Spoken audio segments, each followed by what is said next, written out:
Right guys, welcome back to the channel. So today I'm going to be changing my spark plugs and my air filter on my Daytona 675. I've already got it stripped, as you can see, because I wanted to double check I had the right parts before I then videoed it. The bits and pieces you need. So obviously you need an air filter and some spark plugs. I've bought them from my local bike and car accessory shop known as Motormart. Thanks a lot to Ash and the guys down there. The tools you need. So I've got a whole 4-inch socket set, which is handy, but you don't necessarily need all that. You basically need a 7/8mm socket, obviously something to undo the socket with to do most of the fixings. You also need a couple of Allen keys. I've just got an assortment there, some sort of T30 Torx bit, various different extensions, and 3/8 is what I'm using. I've got a couple of different ratchets as well. And then to undo the spark plug itself, I like to use a spark plug socket because it's got a little rubber section inside which sort of holds around the porcelain bit, stops you from breaking it off if you're not careful. But you can use a normal 16mm socket, you just need to be very careful when using it. Oh, and lastly, you need a Phillips headed screwdriver, something about that size. Then over here, this is my air filter. As you can see, that hasn't been changed for a day or two, so that definitely needs replacement. And yeah, spark plugs. There's 3 spark plugs because it's a triple. Alright, so first things first, I obviously need to put the spark plugs in because they are already removed. Now, a little trick I like to use to put them in, if your socket doesn't hold them very well, is to just use a magnet. So you stick the magnet down, and then normally you can turn it enough just for it to catch. And then when you pull the magnet up, it's off. Do that for all 3. This extension on my 16mm socket, just gonna nip this up first. A slightly longer extension on its own is great in the middle. You can even use a longer one again if you want, but when it comes to the ones on the side, it sort of hits the frame a little bit. What I did was got the next sort of combination of 2 smaller ones with a wobbly end on it. That seemed to just slot in there nice, just like that. See, same again for the other side. Now, one of the interesting things you see that you shouldn't really lubricate the threads on the spark plugs, because what they say is when you go to torque it up, that because the lubricant makes it easier for it to turn, you actually over torque the spark plug. That's just what it says on the NGK site and information, but there you go. Yeah, I'm just going to get a 3/8 ratchet here. I am actually using the shorter combination of extensions. I wonder if I could add up all the spark plugs I've ever fitted. It's a lot of spark plugs. Right, so when you've done that, the next job is to stick your coil packs back on. Now, I had to remove, there's a bracket here, which I'll show you because I'll refit it in a minute, but I had to remove that to be able to get this coil pack out. However, on this side, there's another bracket there. Seems to be able to slide past that one okay. I've squirted a smidge of water dispersant in the end, just to make sure it slips on nice and easy and try and keep it nice for as long as possible. And you push that on to make a nice clicking sound. Same again on here. Push that in like that. Clip. And then, as I say, this one's a bit tighter to the frame.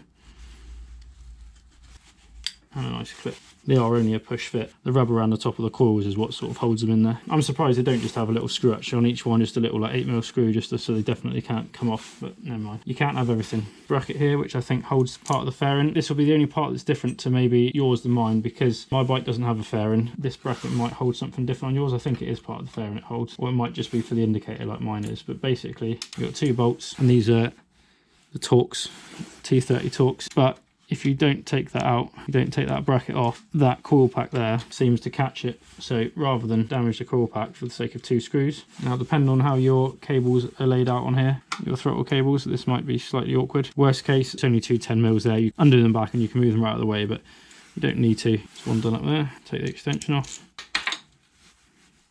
One's up there. Lovely job. Next thing to do is to, basically there's a little bracket in here that the airbox screws into. It goes on here. Yeah, so it's just a little 8mm bolt in there. So you'll be taking this off, then you take that bracket off, or again, it's just something else that's in the way of the spark plug coil pack. Here we have the bottom of the airbox. So this has got 3 trumpets in here, which are screwed in with Allen keys. They go into these holes here. It's also got breather pipes, one up here and one over there, which is this one here and this one here. So you want to put the bottom hose, or this hose here, on here first if you can. That's the only tool I forgot to mention. Then you just need a little pair of pliers on here. Well, I've got quite a big pair of grips, but you don't need a pair this big. So put that one there on now. He slides in like that, nice. For some reason mine didn't have a clip on this hose over here, so what I'm going to do, I'm just going to whack a cable tie around it. I don't think it'd even go anywhere. I think you could probably just push it on and not worry about it. Right, let's get most of it. You should be able to see this bolt hole here needs to line up with that one that we just screwed on. There we go. Heard it go in there nice, didn't you? It's another 8mm bolt again. Put that in there. Lovely jubbly. So next is screwing these 6 Allen key bolts down for the trumpets. So again, you'll be doing this back to front, you'll be undoing these, undoing that bolt, then pulling the breather pipes off as you pull it out. Yeah, I've got my T-handled Allen key here, and it is a size 4. Again, don't go crazy, just got to nip them up. Do the 3 trumpets up. So I'm just going to check all of them. 1, 2, 3, 4, 5. Nice, no, that one's done up. Job's good. Now we have the top half of the airbox. Before I put this on, there's a little wire here that plugs into in here in the airbox. So, oh, that's my torch gone. So first of all, we're going to get our nice new air filter, because it's got a little hump in there. You can only slot it in one way and it slides just in like that. Like that. So as I say, you've got this little plug here. You put it on this way around like that.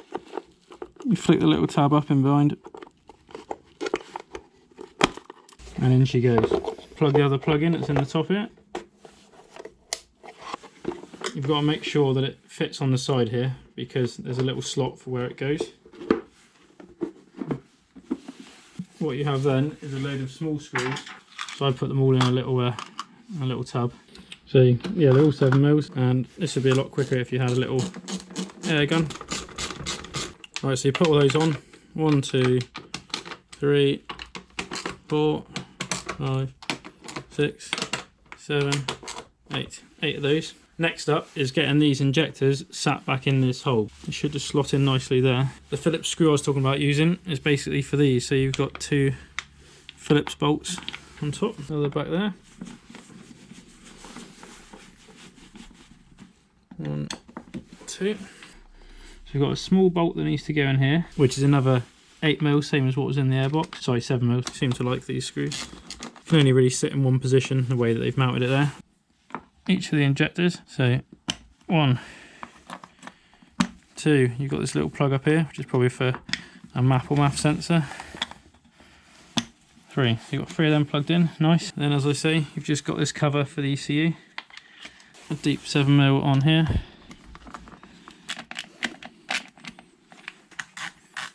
So once those 2 are screwed back in there and that's all clipped in lovely, you should be pretty much good to go. So obviously then, as you go to drop the tank down, I've checked your little rubber doofers at both sides there. Check your wire here isn't going to be in the way, because that rubber sits on the top of the frame there. And then yeah, have a good look at your pipes and hoses, check nothing's going to catch. Drop it down, it should sit nice and snug. You want to put both your Allen key screws in up here, like so. These are a 5mm. I'm going to nip them up by hand, like that, and then just use my little Allen key. Obviously, if you had a nice Allen key socket, that would be quicker, but this still works. I'm not going to put my seat back on. I want to plug into it. I had to do a couple other bits, but that is pretty much job done. So I think we should start it up and see how it runs. Now this is actually, if you've been watching the rest of my channel, you'll see that this will be the first time I've actually started the bike up since I put the decap header on, so which I made myself. Here the fuel pump always cycles at the beginning.